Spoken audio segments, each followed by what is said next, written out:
ഹജ്ജ് വേളയിൽ ആയിരക്കണക്കിന് തീർത്ഥാടകർ മരിച്ചതിന് പിന്നാലെ നടപടികളുമായി വിവിധ രാജ്യങ്ങൾ അനധികൃതമായി തീർത്ഥാടകരെ മക്കയിലെത്തിച്ച ഏജൻസികൾക്കും വ്യക്തികൾക്കുമെതിരെ നടപടി സ്വീകരിച്ചു. ഈജിപ്ത്, ട്യൂണീഷ്യ, ജോർദാൻ തുടങ്ങിയ രാജ്യങ്ങളാണ് നടപടി സ്വീകരിച്ചത്.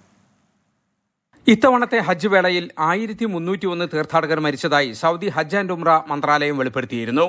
ഇതിൽ 83% അനധികൃതമായി ഹജ്ജ് നിർവഹിച്ചവരാണെന്ന കണ്ടെത്തലിന് പിന്നാലെയാണ് നടപടിയുമായി വിവിധ രാജ്യങ്ങൾ മുന്നോട്ട് വരുന്നത്. അനധികൃതമായി തീർത്ഥാടകരെ സൗദിയിലെത്തിച്ച 16 ട്രാവൽ ഏജൻസികളുടെ ലൈസൻസ് ഈജിപ്ത് റദ്ദാക്കി. ഇവരിൽ നിന്ന് പിഴ ഈടാക്കി മരിച്ച തീർത്ഥാടകരുടെ കുടുംബങ്ങൾക്ക് നൽകും. 658 ഈജിപ്ഷ്യൻ പൗരന്മാരാണ് ഹജ്ജ് വേളയിൽ മരിച്ചത്. ഇതിൽ 630 നിയമവിരുദ്ധമായി ഹജ്ജിനെത്തിയവരായിരുന്നു.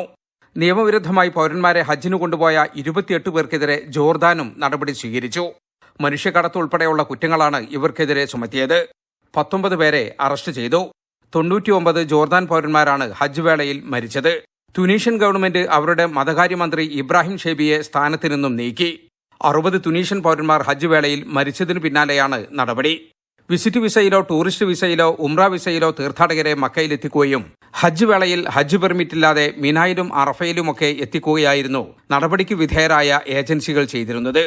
ശക്തമായ മുന്നറിയിപ്പുകളെ അവഗണിച്ച് ഇങ്ങനെ മക്കയിലെത്തിയവർക്കാണ് ടെന്റ് സൗകര്യമോ ഗതാഗത സൗകര്യമോ ഇല്ലാത്തതിന്റെ പേരിൽ സൂര്യാഘാതമേറ്റ് ജീവൻ നഷ്ടപ്പെട്ടത്.